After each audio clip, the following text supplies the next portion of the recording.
Yeah. How you feeling, Brad? Indiana Hoosiers Live 32. The machine is turning.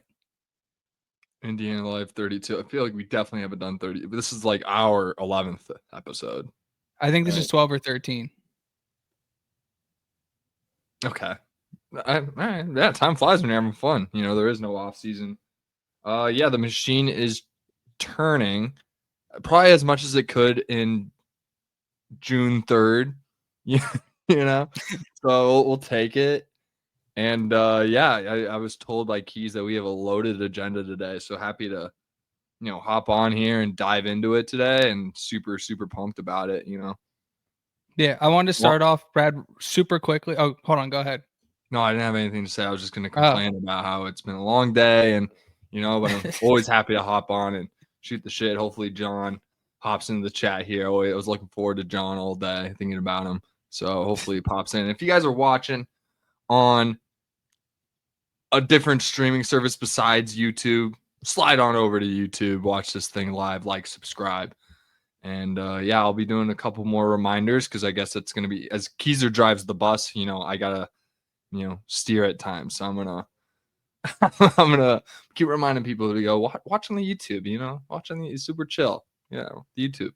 It's a better viewing experience anyways, I agree. Yeah. There's John in the chat for you, Brad. There he is, John.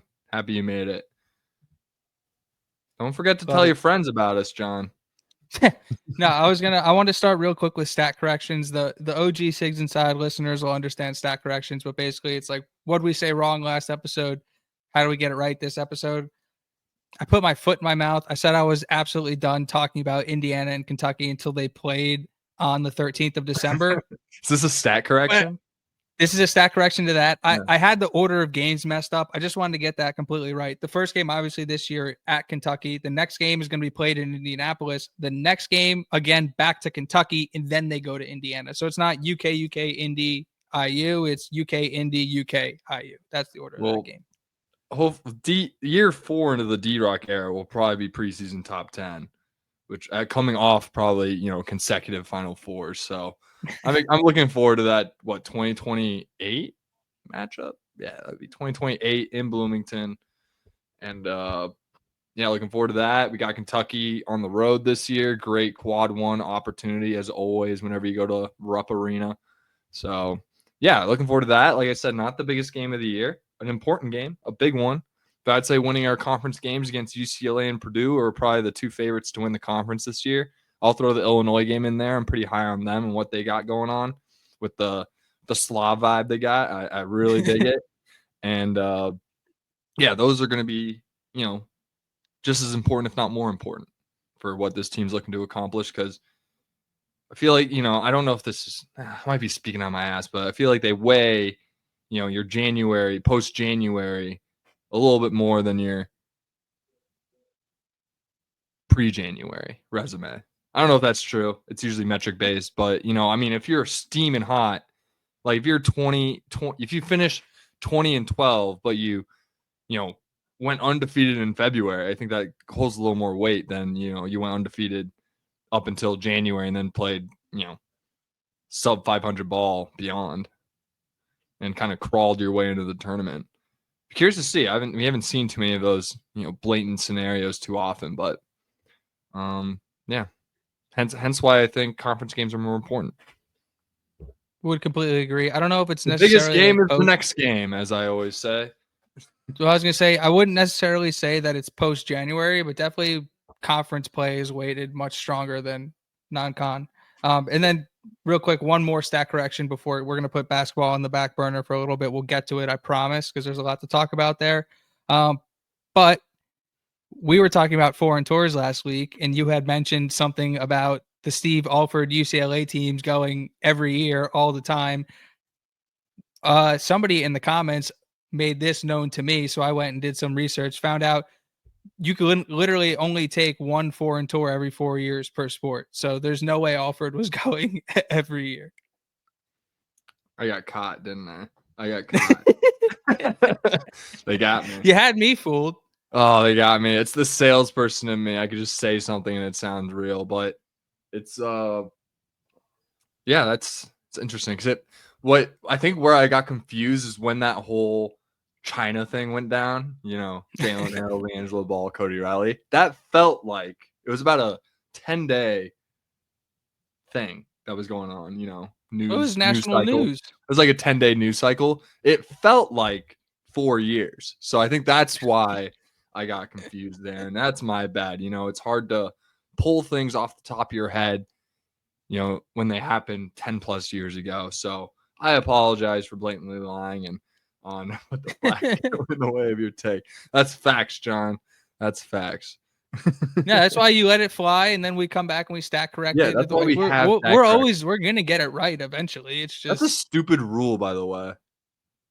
no, I I'm guess with you. I You should guess be it's able like to. a fair play rule to where, in theory, like Kentucky could schedule like a La Liga, circuit every year, and that if you do that, your team's gonna get really good over time. Yeah, And and you'll be able to like so I leverage think it's that in like a fair recruiting and play type rule to where you can't take advantage of all these professional teams abroad and have your team scale against them.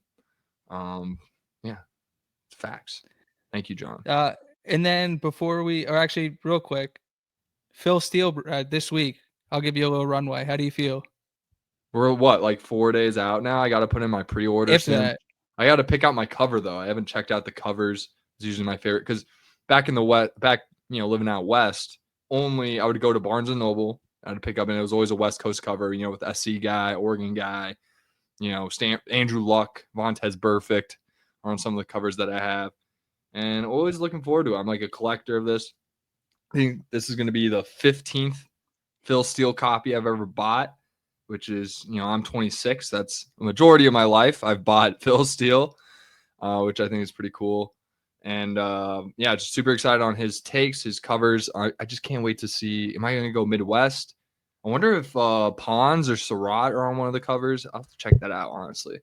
But yeah, feeling good, excited, and happy to kind of dive into that because that's going to give us some material that's going to take us all the way into fall camp and beyond, which I'm excited about. So absolutely. Back like we never left. What's good, fellas? What's up, fat boy? Yeah, back like we never left, baby. Feels like we're alive every day. I've been here the whole time. One of the things, Brad, I forgot to bring up last week when we talked about Memorial Stadium and getting new turf was the fact that when the turf comes back on the field, it could look a little different, meaning that there could be a giant logo of a company on that field. Field sponsors are something that's been talked about coming into college football, especially in like NIL rev share era where you're just trying to supercharge the amount of money you can create as an athletic department. Is that shocking? Do you feel like that's something that we're like right around the corner of? Do you think when they lay the turf back down, there's going to be a giant logo of somebody? Do I hope there's going to be a giant logo? No. Anything but the IU Health always felt a little repetitive, but anything to get the NIL up, I'm all for it. So if it takes a logo on the field, that's cool with me. We get clowned for it. Let me throw a couple at it. you. Do you like Kroger Field at Memorial Stadium? That's solid. That's an Indiana staple. I like that. Fits the vibe. It's got to be something Indiana related, Do you Our like boy do you like Johnson's always talking about how you should tell your local Kroger cashier about us. Jason Simpson says no, he doesn't want a logo. We had IU Health on the field my entire college. Do we like what about Lilly Field at Memorial Stadium? Wait, we're renaming the field? No, I'm just saying you're gonna put a field sponsor on there. What are you gonna call it? Like, forget I renamed the field like Lilly. Call it like Lilly. No, I think Kroger would be better. I like Kroger would be better. Mahir. The Rose Bowl. It's a sponsor that it's like a family. It's like something. Hoosiers family. Connect. Hoosiers Connect Field. Goom Field at Goom Field. Memorial Stadium. How about that? How about that, chat? We like that one. I do. I do like Kroger Field. Kroger Field kind of works. It'll be interesting. They're gonna have to get creative and find ways to obviously generate revenue, and they're very good at it. Rename the field Lilly Stadium, the Lily Pad with the Lily. Not bad. Just lean in. It really isn't bad. Could there? Here's another thing I was thinking about today. As I was thinking about field sponsors, could you like? I would be stunned, but like, what if there's just like a giant bison in the middle of the field when they lay the turf back down? Oh, hell yeah. Hell yeah. Throw as many sponsors on as you want. If there's a Put big old put the bison and candy stripe the retro bison with the sweater would and go candy. so unbelievably hard. Like, don't get me wrong, I like the the state outline with the IU in it. I think that's class because we have it in Assembly Hall. The only alternative to that is it's not just the IU logo or even the throwback, just IU logo. It would have to be that bison with the IU sweater. It just has to be. If we're gonna do anything else, it's got to be that one. Everyone knows which one I'm talking about too. Well, yeah, and this perfectly leads into what I wanted to talk about next, Brad. That is, we got Hoosier the Bison. He's like last Monday, me and you speculated that we might get the Bison reveal that week. This week, the next day. Typically, we talked about a Tuesday news dump off the Monday holiday. Literally Tuesday morning, Hoosier the Bison's now back in our lives, which is awesome. Shout out to the social team. They were incredible throughout. Shout out to everybody involved in that. Jeremy Gray was the one who I believe was like responsible for picking out the music and like told Jordan like I'm back and all that. So shout out to Jeremy Gray. But Nebraska tried to like claim the song and it's the amount of Nebraska anti-Bison tweets and posts and stuff was just, it was odd. But Hoosier the Bison's back in our life. They think about us way too much. But quick note, still haven't gotten the full facial. Pause. Let it breathe. All right. Yeah. I want to see, the face of the bison, right? I want to see that. We haven't really, they haven't revealed that yet. We literally got a full body shot. Bison. I don't know. I don't remember who called it. Somebody responded to me on Twitter and was like, I need the bison in candy stripe pants. Boom. Candy stripe pants, which was dope. Yeah, no, that's a good look. It's what it should be. Hoosier's a he. He should be wearing candy stripe pants. With the climate these days, you never know. But yeah, I think with a Hoosier sweater and some candy stripe pants, Bison, make it look different than Marshall and North Dakota State and Ralphie over there in Boulder.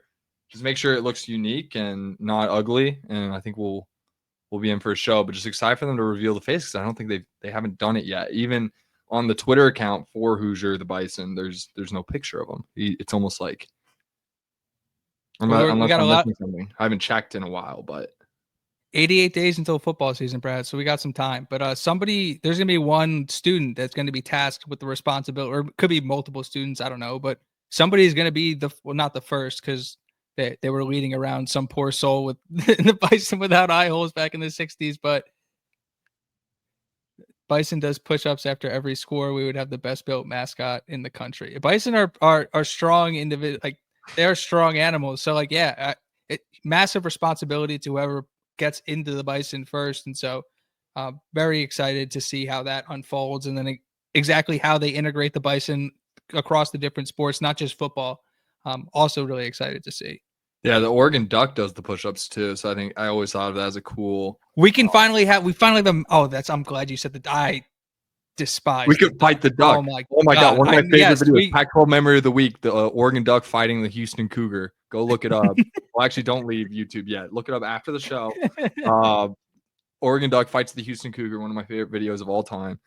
I'm still bothered by the duck laying all over and disrespecting Hep's Rock, and we haven't had the opportunity to. Yeah, so we can fight them. Yeah.